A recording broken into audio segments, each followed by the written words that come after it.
Muchas gracias. Buenos días, gracias. En primer lugar, es un placer estar aquí en nombre del instituto que represento, Instituto Nacional de Seguridad y Salud en el Trabajo, para hablar sobre la seguridad laboral durante los trabajos en cubiertas. Esta foto que ven aquí es la Comisión Nacional de Seguridad y Salud en el Trabajo. Es un órgano asesor de las administraciones públicas en materia de prevención de riesgos laborales. Pues bien, esta Comisión Nacional acaba de publicar un informe donde se pone de manifiesto que todos los años se producen un altísimo número de accidentes graves y mortales, del orden de 50 accidentes laborales registrados cada año, durante trabajos de conservación y mantenimiento en cubiertas y en tejados. Me estoy refiriendo a trabajos de este estilo: reparación de goteras, aislamiento de cubiertas, mantenimiento de instalaciones solares, limpieza de canalones, ajustes de antenas, cambio de plásticos en invernaderos, etc. Ante este grandísimo problema, desde esta Comisión Nacional se hizo un análisis más en profundidad sobre las causas y posibles acciones para intentar reducir este altísimo número de accidentes laborales y muchos accidentes domésticos que se realizan a nivel particular. Y, en consecuencia, uno de los primeros puntos que se vio muy claro en este trabajo, en el que, por cierto, aparte de colaborar esa Comisión Nacional, se contó con la opinión de los colegios oficiales de ingenieros y arquitectos.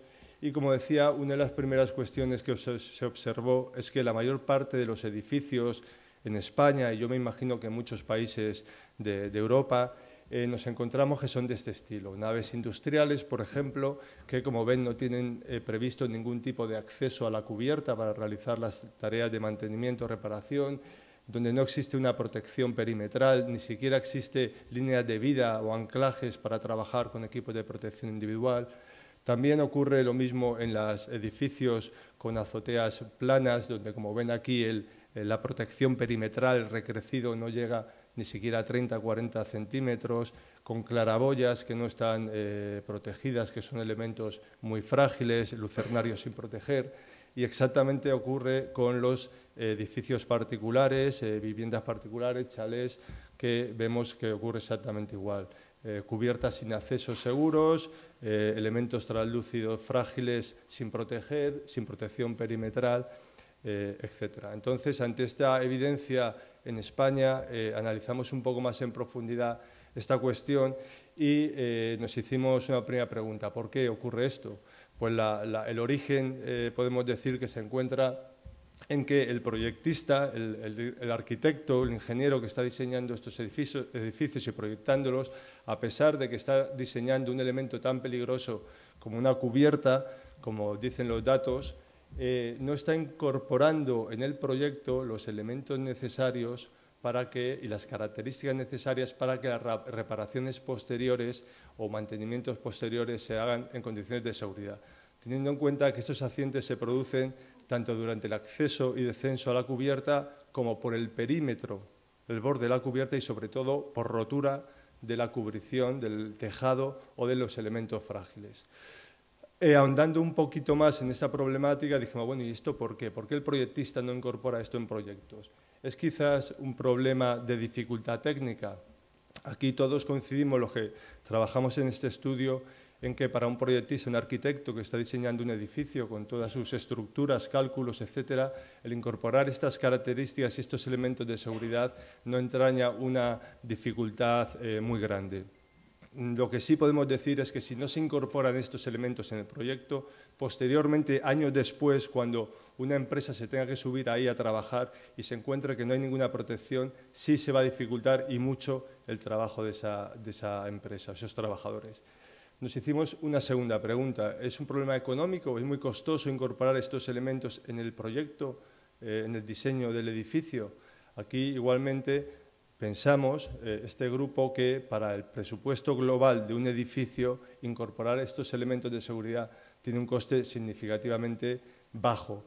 Sin embargo, sí podemos decir que si no se incorporan estos elementos en el proyecto, posteriormente, cuando el edificio se entrega al propietario y ese propietario, ese titular del edificio, tiene la necesidad de realizar una reparación, una gotera, por ejemplo, Si quiere contratarlo en condiciones de seguridad, obviamente va a ser mucho más caro que hacerlo en cualquier otro tipo de condición. Y por lo menos en España tenemos que decir que, desgraciadamente, como titulares de los edificios no tenemos la sensibilización suficiente para pagar por lo que cuesta realizar esto de forma segura. Con lo cual, quien asume el coste más grande de todo esto es el propio trabajador, que lo puede pagar con su propia vida en algunos casos. Nos planteamos también, en tercer lugar, si era un problema normativo, de obligación normativa. ¿Es que la normativa no exige al proyectista incorporar estos elementos en proyecto? Bueno, esto lo analizamos con mucho detalle y concluimos claramente en que sí existe esa obligación en la normativa de prevención de riesgos laborales, en España el Real Decreto 1627 del 97, donde se dice claramente, hasta en 3 artículos, que el proyectista incorporará en proyecto los elementos de seguridad necesarios para la ejecución y mantenimiento posterior de todas las partes del edificio. Entonces, creemos que no era un problema normativo, está regulado. El problema es que el proyectista, el arquitecto, no tiene quizás conocimiento suficiente o sensibilidad suficiente sobre esta obligación y las grandes repercusiones que tiene. Esto nos dio lugar a hacer una solicitud al Ministerio de Fomento en España para que incorporase este recordatorio de esta obligación en la normativa de referencia en España para los proyectistas de edificación, que es el Código Técnico de la Edificación, incorporando un comentario remitiendo a la normativa de prevención de riesgos laborales y recordando esta obligación. Entonces, llegado a este punto, en este sentido yo quiero recordar que nuestro instituto está trabajando mucho para intentar que los proyectistas incorporen estos elementos de seguridad en el proyecto, que lo hagan porque aporta valor añadido al proyecto, ahorra gastos o coste en el mantenimiento, estará cumpliendo con la normativa y, sobre todo, se está evitando accidentes con todo el drama y sufrimiento que esto supone. No obstante lo anterior, lógicamente, la mayor parte de los edificios que tenemos ya están proyectados y construidos y tenemos que seguir trabajando en sensibilizar a los titulares de los edificios y a las empresas que ejecutan este trabajo.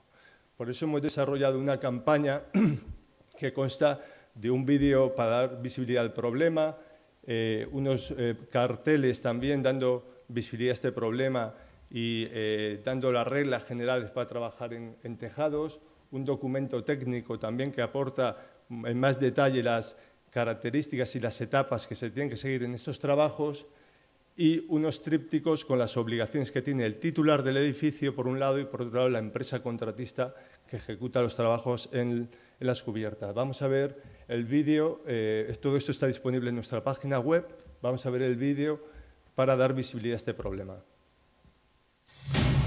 Manuel, 19 años, cayó por el borde de un tejado. Carlos, 38, impactó contra el suelo tras ceder la cubierta de una nave. Algunas heridas se ven a simple vista. 54, atravesó la de una... Otras no se ven. Ana, desde que Manuel se cayó, le acompaña siempre. Cristina, perdió a Carlos.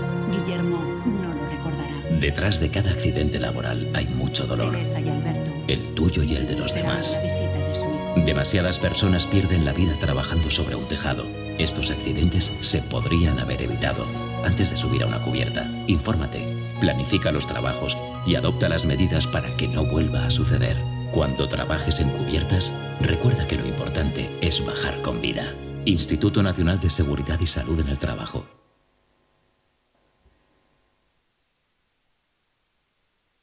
Bueno, pues todo este documento que he comentado, donde se explica cómo trabajar en cubiertas, consta de 6 etapas, que lo pueden ver en más detalle, y en este esquema existen obligaciones tanto para el titular del edificio como para el contratista.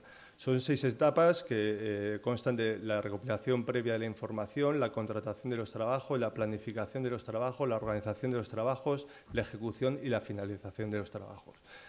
Lo pueden ver en más detalle. Yo les dejo aquí, bueno, quiero recordar también que la gran dificultad ahora consiste en llevar estos materiales a las empresas pequeñas y titulares de los edificios y vamos a trabajar muy intensamente en esta difusión, para lo cual también aprovecho para pedir la colaboración de intermediarios y entidades que puedan ayudarnos a llevar estos materiales. Y aquí tienen mis datos para más información sobre esta campaña. Y yo quería acabar esta ponencia con esta imagen de este artista que muchos de ustedes conocen, Joaquín Sabina. Es un artista de los más grandes, en mi opinión, que tenemos en España.